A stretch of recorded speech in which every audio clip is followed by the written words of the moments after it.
Há cidades que crescem sobre a terra. Dubai decidiu fazer diferente, criar terra onde antes só existia mar. No início dos anos 2000, o Emirado tomou uma decisão que parecia a saída de um filme de ficção científica: construir arquipélagos artificiais no meio do mar. Não apenas pequenas ilhas, mas conjuntos inteiros, desenhados com formas reconhecíveis até do espaço. Uma palmeira gigante, um mapa completo do planeta, projetos capazes de transformar o Golfo Pérsico em uma nova fronteira urbana. A promessa era monumental: criar quilômetros de novas praias, atrair milhões de turistas e multiplicar o valor imobiliário de uma cidade que poderia se tornar um dos grandes destinos de luxo do planeta. Mas junto com essa ambição vieram perguntas inevitáveis. Até onde é possível alterar a geografia natural de um litoral? Quanto custa sustentar ilhas que simplesmente não existiam antes? Fique comigo nos próximos minutos. Vamos entender como Dubai decidiu construir ilhas gigantes no Golfo Pérsico e por que esse projeto ambicioso acabou se tornando um dos experimentos urbanos mais debatidos do século. Dubai fica na costa do Golfo Pérsico, uma região de águas relativamente rasas e clima árido. Apesar do território enorme ao redor, o Emirado tinha um problema simples: faltava litoral. No início dos anos 2000, a cidade possuía pouco mais de 60 quilômetros de costa natural. Para uma economia que queria viver de turismo, hotelaria e imóveis de luxo à beira-mar, esse limite físico era um gargalo. A solução foi radical. Em vez de crescer apenas em direção ao deserto, Dubai decidiu avançar para o mar. O resultado foi uma série de projetos de recuperação territorial em escala inédita. A mais famosa dessas obras é a Palm Jumeirah, uma ilha artificial em forma de palmeira, com um tronco central de cerca de 2 quilômetros. São 17 frontes residenciais e um grande quebra-mar em forma de crescente, responsável por proteger toda a estrutura. E a Palm era apenas o começo. Logo surgiram projetos ainda mais ousados, como o arquipélago The World, formado por centenas de ilhas artificiais desenhadas para reproduzir o mapa do planeta. A grande pergunta não era apenas como construir terra onde antes só existia mar. Antes disso, havia outra mais importante: por que Dubai decidiu apostar tanto dinheiro, tecnologia e ambição em ilhas artificiais? É isso que veremos a seguir. A ideia das ilhas artificiais surgiu dentro de uma estratégia muito clara. Dubai teria pouca produção de petróleo comparada a outras localidades do Golfo. Para garantir crescimento econômico a longo prazo, o governo decidiu transformar a cidade em um centro global de turismo, negócios e investimento imobiliário. Para isso, era necessário algo que atraísse a atenção mundial. Foi então que surgiu a proposta da Palm Jumeirah. Segundo relatos da época, o próprio governante de Dubai, Sheikh Mohammed bin Rashid, teria desenhado o formato da palmeira como uma forma eficiente de maximizar a quantidade de frente marítima. O conceito era simples e genial ao mesmo tempo. Cada fronte funcionaria como uma rua residencial, casas dos dois lados com acesso direto à praia, criando centenas de lotes de altíssimo valor. No total, o projeto adicionaria cerca de 56 quilômetros de nova linha costeira ao Emirado. E o mercado respondeu imediatamente. Os primeiros terrenos foram vendidos em apenas alguns dias, atraindo investidores de todo o mundo. Era a euforia imobiliária dos anos 2000. Celebridades passaram a comprar ilhas particulares. Bilionários planejavam resorts exclusivos. E o mundo assistia fascinado a uma cidade que parecia capaz de construir qualquer coisa. Mas, enquanto as vendas avançavam rapidamente, a engenharia enfrentava um desafio gigantesco: transformar bilhões de toneladas de areia em terreno estável no meio do mar. É exatamente nesse ponto que a história entra em sua fase mais impressionante. 2 décadas depois do início das obras, as ilhas artificiais de Dubai apresentam hoje um cenário misto. A Palm Jumeirah tornou-se um dos endereços mais famosos do mundo, repleto de hotéis, resorts e residências de luxo. O arquipélago The World, por outro lado, passou anos praticamente abandonado, com muitas ilhas vazias. Já a Palm Jebel Ali ficou paralisada após a crise financeira global e só recentemente voltou a receber investimentos para sua conclusão. Mas entender esse resultado exige voltar ao início da construção. Criar uma ilha artificial desse porte começa com um processo chamado dragagem. Navios especializados percorrem o fundo do mar segundo areias através de grandes tubos de sucção. Esse material é então transportado e despejado na areia, onde a ilha será formada. No caso da Palm Jumeirah, centenas de milhões de metros cúbicos de areia foram retirados do fundo do Golfo Pérsico e reposicionado com extrema precisão. Para garantir que o desenho da palmeira fosse mantido, as embarcações utilizavam sistemas avançados de posicionamento por GPS, permitindo distribuir o material com enorme precisão. Mas empilhar areia no mar não cria automaticamente um terreno sólido. Logo após o depósito inicial, o solo ainda se comporta como uma massa instável, sujeita a afundamentos e deslocamentos.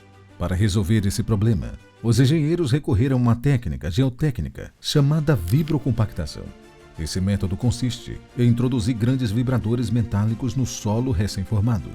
Esses equipamentos adentram vários metros de profundidade e vibram em alta frequência, reorganizando os grãos de areia e aumentando a densidade do terreno. Na Palm Jumeirah, mais de 200 mil pontos de compactação foram executados, alguns chegando a 12 metros de profundidade. Sem esse processo, o solo poderia levar décadas para atingir a estabilidade natural. Enquanto isso, outra frente de obra avançava ao redor da ilha: a construção do gigantesco quebra-mar protetor. Esse anel de proteção tem cerca de 11 quilômetros de extensão e foi construído com milhões de toneladas de rocha. Sua função é absorver a energia das ondas do Golfo e proteger as estruturas internas da erosão. No entanto, o quebra-mar trouxe um desafio inesperado. Ao proteger demais o interior da ilha, acabou por reduzir a circulação natural da água. Isso poderia causar estagnação e deterioração da qualidade ambiental das lagoas internas.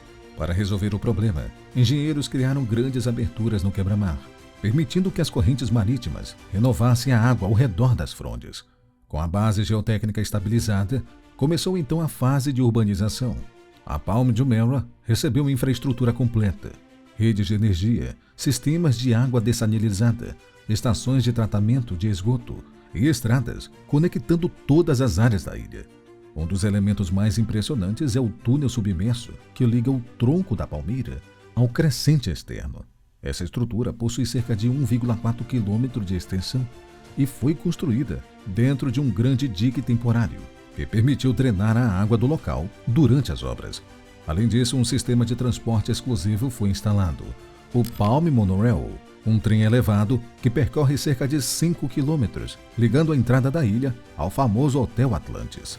No total, mais de 40 mil trabalhadores e dezenas de empresas participaram da construção da Palm Jumeirah. Quando as primeiras casas e hotéis começaram a surgir, parecia que Dubai havia conseguido algo quase impossível: transformar o mar em uma nova cidade. Mas o verdadeiro impacto dessas ilhas só pode ser compreendida quando olhamos para a escala econômica envolvida.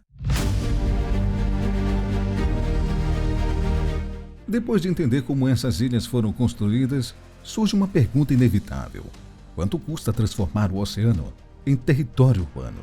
A resposta revela números tão gigantescos quanto a própria ambição do projeto. O custo estimado da Palm Jumeirah costuma ser citado na casa de 12 bilhões de dólares, considerando a cotação da moeda americana ao fechamento deste documentário. Isso representa algo próximo a 63 bilhões de reais investidos apenas para criar uma ilha artificial no Golfo Pérsico.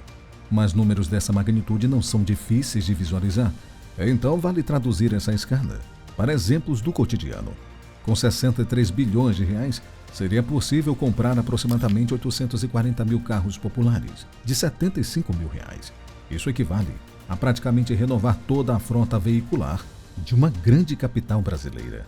Esse mesmo valor também permitiria construir cerca de 315 moradias populares de 200 mil reais cada, o suficiente para abrigar uma cidade inteira de médio porte. Se o investimento fosse direcionado para a mobilidade urbana, o montante poderia financiar aproximadamente 65 quilômetros de metrô subterrâneo, baseando-se no custo por quilômetro na expansão da linha 4 de São Paulo.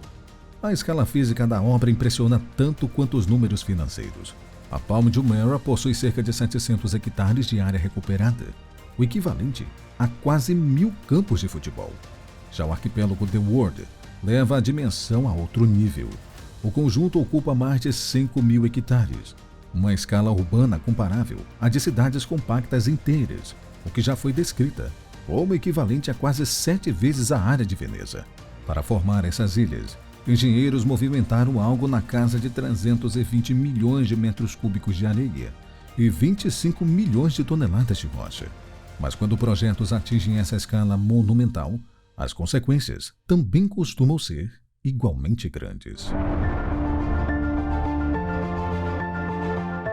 Apesar do sucesso visual e turístico da Palm Jumeirah, as ilhas artificiais de Dubai também enfrentaram uma série de desafios ao longo dos anos. O primeiro deles surgiu ainda durante a construção. A dragagem massiva alterou o equilíbrio natural do fundo marinho. Sedimentos suspensos aumentaram a turbidez da água, afetando habitats marinhos e recifes próximos. Outro desafio veio da própria natureza das ilhas artificiais. Ao contrário dos terrenos naturais, essas estruturas exigem manutenção constante. Com o tempo, o movimento das ondas remove parte da areia das praias. Em 2023, por exemplo, um grande projeto de recuperação precisou reposicionar quase 2 milhões de metros cúbicos de areia para restaurar trechos da ilha costeira de Palm Jumeirah. Mas o golpe mais duro veio do mercado financeiro. A crise de 2008 atingiu em cheio o setor imobiliário de Dubai. Investimentos desapareceram, financiamentos foram suspensos e vários projetos foram interrompidos. O arquipélago The World tornou-se símbolo desse monumento. Durante anos, muitas de suas ilhas permaneceram vazias, transformando o local em um enorme conjunto de bancos de areia isolados do mar. Ainda assim, Dubai nunca abandonou completamente a ideia. Nos últimos anos, uma nova onda de investimentos voltou a atingir o mercado imobiliário de luxo da cidade.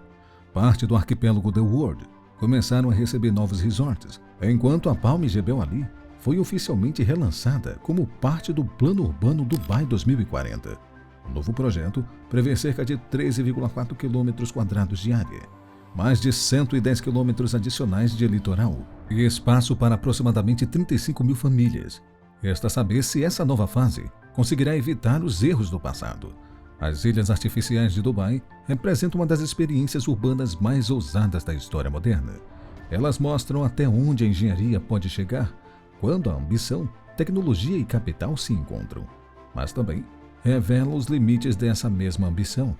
Entre sucessos impressionantes e projetos interrompidos, Dubai transformou o mar em território urbano e abriu um debate global sobre até onde devemos ir para construir cidades do futuro.